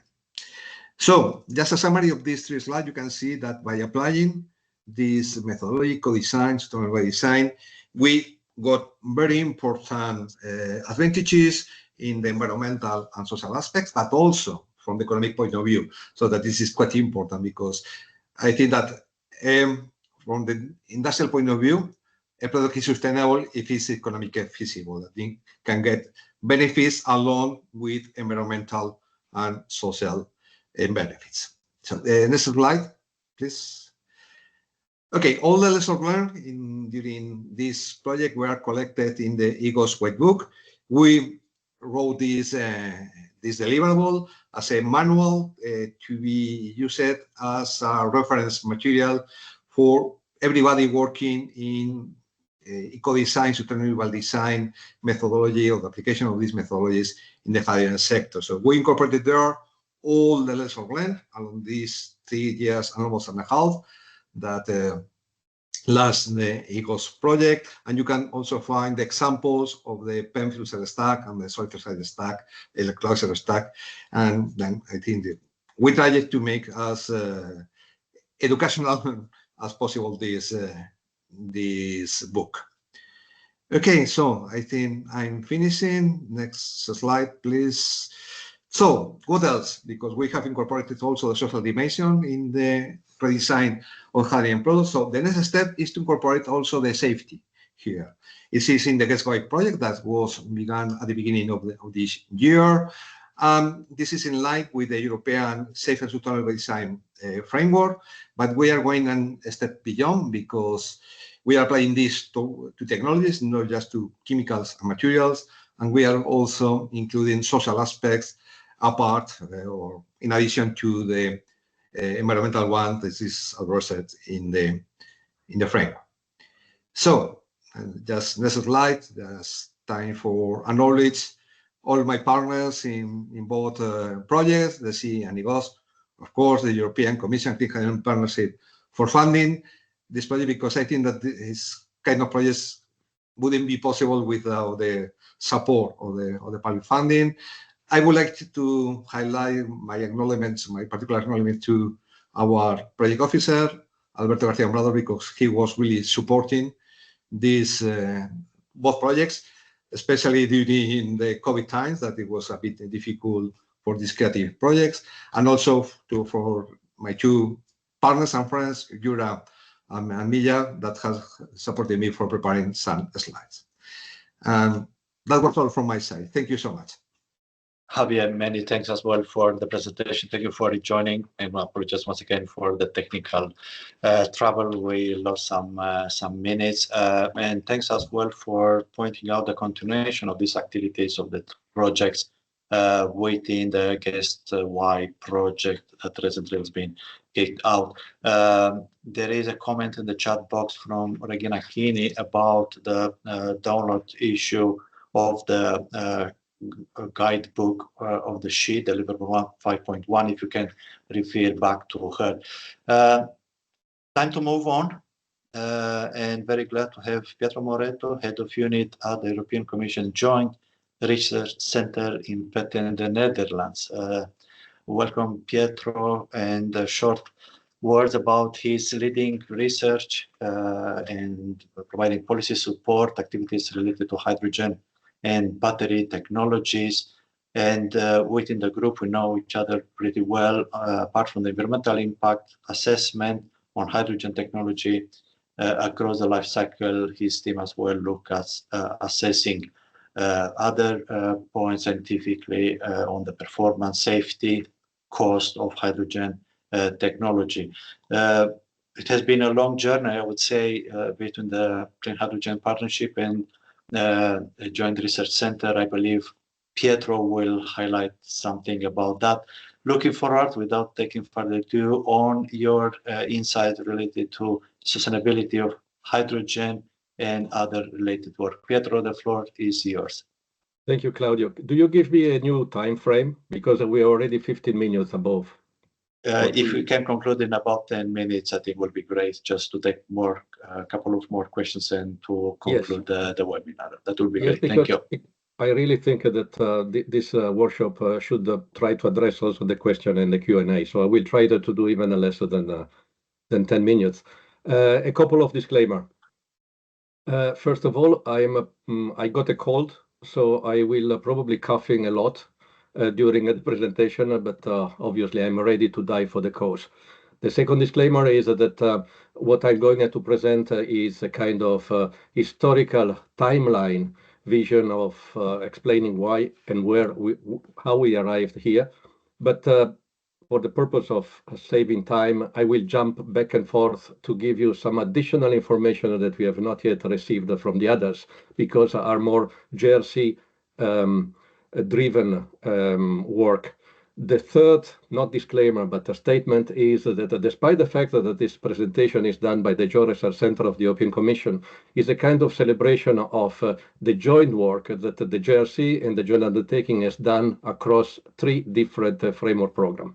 So it's not only about GRC, but it's always been GRC and joint undertaking, analyzing the gaps, identifying where the priorities, and filling the gaps with actions. So this is what I'm going to try to show you quickly. In the prehistory of the time, I'm really speaking of Neanderthal 2010, the joint undertaking, first joint undertaking, had already started to think about LCA methodology applied to hydrogen technologies. And so we had already in 2011 a guidelines document called FCI Guides. Now, fast forwarding to 2018, we began to think, to try to catch a picture of where we were with these guidelines. And the picture was a little bit disappointing. Not a surprise, but it was a little bit disappointing. Very few projects were volunteering for a life cycle assessment. Among these few projects, very few were using the guidelines. In any way, there was a lack of comparability. Everyone was adopting the guidelines in a different way. So the recommendation at the time were a better guidance was needed, minimum requirement had to be defined, lack of primary data had to be addressed. This is a continuously leitmotif of probably a screaming problem of the hydrogen technology related to life cycle assessment. And so we decided to make a workshop with all the stakeholders to be involved to go ahead for it. This, in fact, has been the big bang of the whole exercise that you have heard in the previous presentation. And the expert workshop decided that there was a need for an update of the high guide, to have an harmonized approach, and we also needed to have a repository, a collection center where we could start to inject the inventory that different projects could already deliver. So this is where everything started. And at 2020, the big bang really exploded with 3 projects full dedicated to different dimensions of the life cycle galaxy. And GRC was working with the joint undertaking, preparing the call and making the clear line for steering this project. Since then, also, we are performing an annual assessment of the LCA performance, so the deliverable that the different projects are producing. So it's not only one-off, but every year we are doing the same. This means reading all the project together, so all the deliverables. So it's a very long work. Now, arriving to 21-22, we started to add the new branches. Since the operative support started, the project that the joint undertaking were going, the hydrogen node of the life cycle data network had been prepared at the GRC. We were ready for the injection of inventories and data. We started to look at different aspects. This was also the period where a kind of a panic wave started from a specific publication dedicated to the possible negative impact of hydrogen in atmosphere. So this was something that the joint undertaking took immediately under control, not so much under control, but to look into it. We organized a stakeholder meeting together with the US DOE, and the report that I show you here is the first consented report taking a full picture of what was available and what is not known about this problem of possible problem of hydrogen impact in the atmosphere. Just to remind briefly what it is about input and output of different hydrogen sources. It's not only about understanding how much the human activity can introduce in the atmosphere, is not only to understand what is the effect of hydrogen atmosphere, is even we do not know how much hydrogen is passing from the underground to the atmosphere and how much the soil is uptaking. The whole balance of hydrogen in the world is not clear. So that is where we started to look, and there's been a development that I will explain you later on. Now, coming into 2023, we developed as an operative support also a checklist for every project to follow a certain amount of action that would allow us to compare results from a different project. This was the operative support. But we have also started to look at the different aspects of the hydrogen supply chain. We had already published in 2022 a cost energy assessment of hydrogen delivery option. In 2023, again, with the joint undertaking, we thought to look also at the sustainability dimension. To answer one of the, or not, to address maybe one of the questions that was discussed before about the impact, environmental impact of short location transport of hydrogen. This work was not addressing it. This was a work that was going from one production plane in Portugal with the lowest possible electricity cost and arrival and the transportation of this Portuguese hydrogen to an harbor of the Netherlands. So it was a long distance transport without the local distribution. And if you begin to think to put together a single score for all the environmental categories, you are beginning to see that there are a lot of components that are playing a role that has not been expected from an intuitive point of view. What you see in this graphic is on the left, the different transport mode that we have considered, from compressed hydrogen, liquid hydrogen, chemical carrier, methanol, but obviously decarbonized methanol, ammonia, decarbonized ammonia, and so on. And on the right side, you see the single score for on-site electrolyzer, which obviously is counterintuitive. It's probably better from this point of view to produce hydrogen locally in the Netherlands than transporting by, doesn't matter which mean, from far away. So you see how it's important to have a completely look at the whole story in a multi-criterion analysis. Coming to 2024,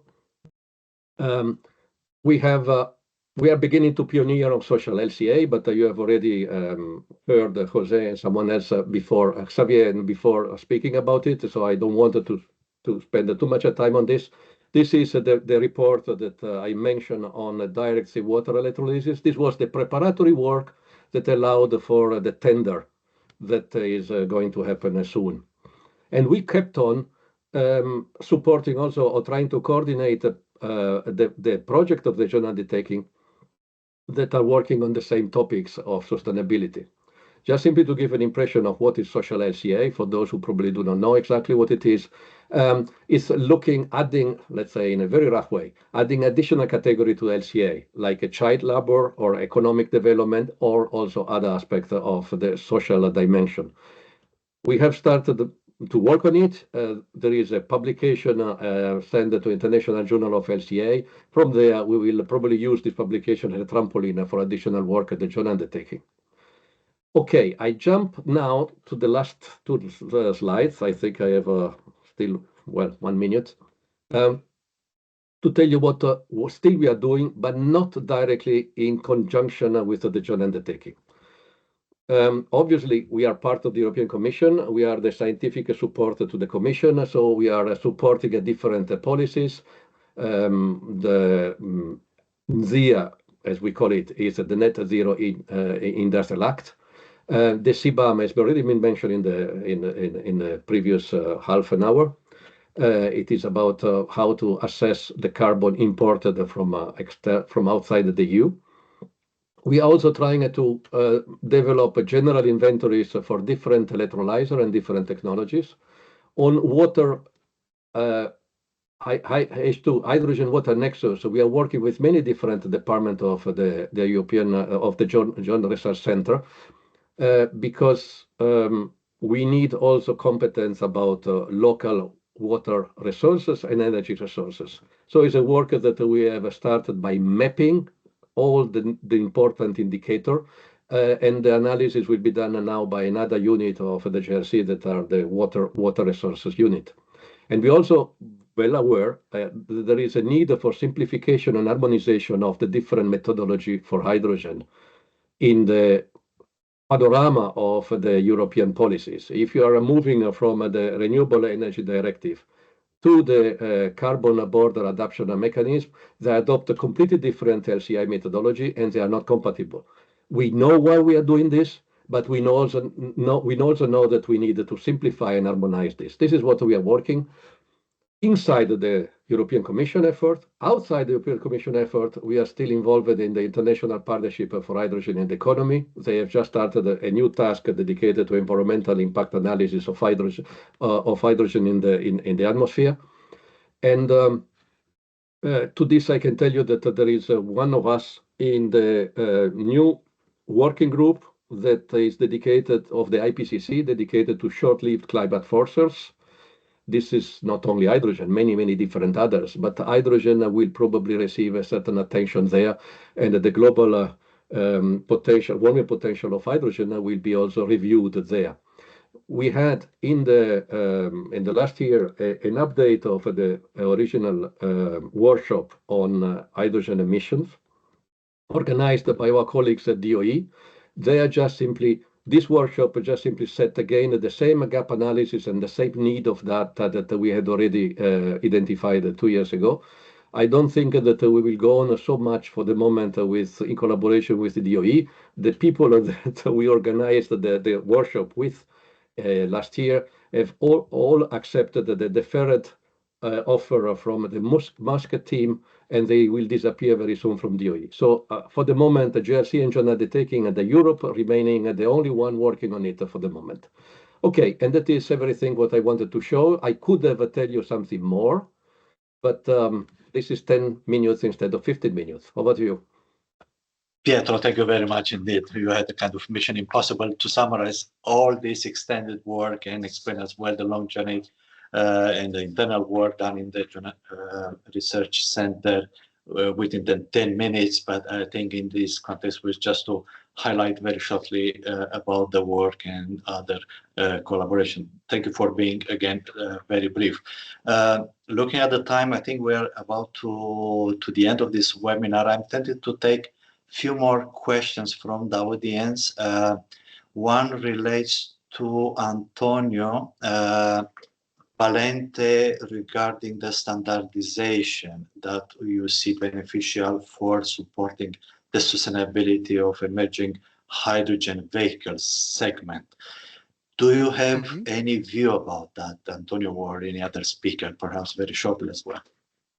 Yeah, maybe I can just react on this. I think as a standardization for the vehicle sector actually is the standardization that we see, for example, is methodological more than real standard. I think that this is the way that we should first set a framework to the methodological assessment of all the sustainability aspects, so social, environmental, and economic. For example, I mean, which are the system boundaries of the three that we are considering, from which gate to which gate we are performing the assessment, which are the considerations that we are including in our assessment. This has to be standardized. I mean, we should define which are, for example, inclusion or exclusion of end of life.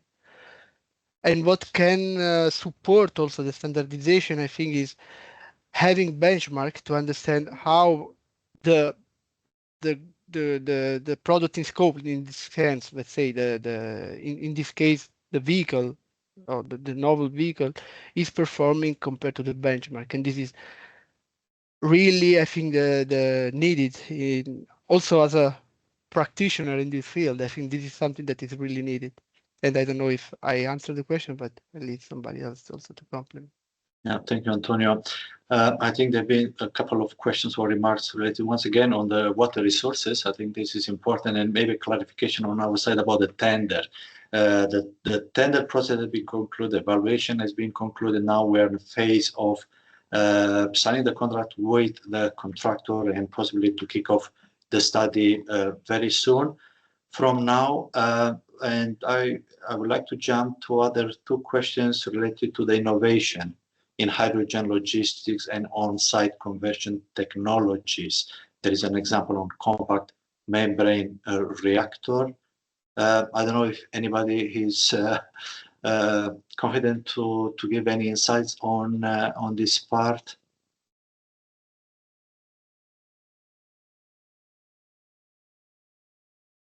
And maybe combining with what is the view about the regulation that is likely to pass to encourage the circularity in hydrogen products? For example, would you expect something similar to the battery recycling directive? And there are, I think, two questions maybe open for any answer. Pietro, go ahead. I'm trying, since nobody else is so speaking about the regulations.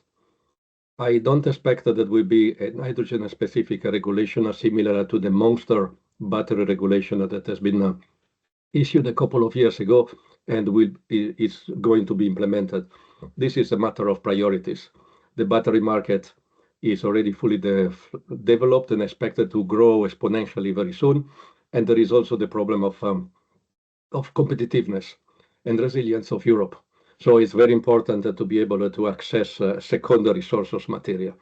Hydrogen will be maybe in this situation, but it's not at the moment in this situation. There are general directives and regulations that are promoting sustainability and circularity of products, and hydrogen is falling under this. But I don't think that there will be something specific on it. But indirectly, the Net Zero Industrial Act is trying to analyze the supply chains of selected renewable technologies. One of that is hydrogen. And obviously, the circularity of the raw material will be a part of it. The NZIA is going together hand in hand with another act that is called the Raw Material Act. So I expect that there will be drivers into this act that play also on the hydrogen technology as a driver. Okay, this is to answer that question. The question of, let me say something about standardization. It's the first one that you tackled, but I would like to say that there are internationally efforts for standardization of life cycle assessment applied to hydrogen technologies. In particular, the standard ISO 19870 with different parts is dedicated exactly to transform the general SEA methodology to something for hydrogen. The big problem that we are having in Europe at the moment is that that standard is not compatible with some of the policies of the Commission. The delegated act on RNFBO, so renewable fuels of non-biological origin, has its own methodology, which is not compatible with ISO. So the adoption of the ISO standard in Europe, according to me, is going to be a problem. And anyway, one is a regulation and a directive, so it's law in Europe, and the other one is a standard. So it's clear who is winning at the moment. This is just simply to say the problematic around standardization in international standardization. Then, okay, I stop here. If there is someone else, maybe who wants to answer the other questions. Thank you, Pietro. And I think you answered to another question that just jumped in the chat box related to the ISO.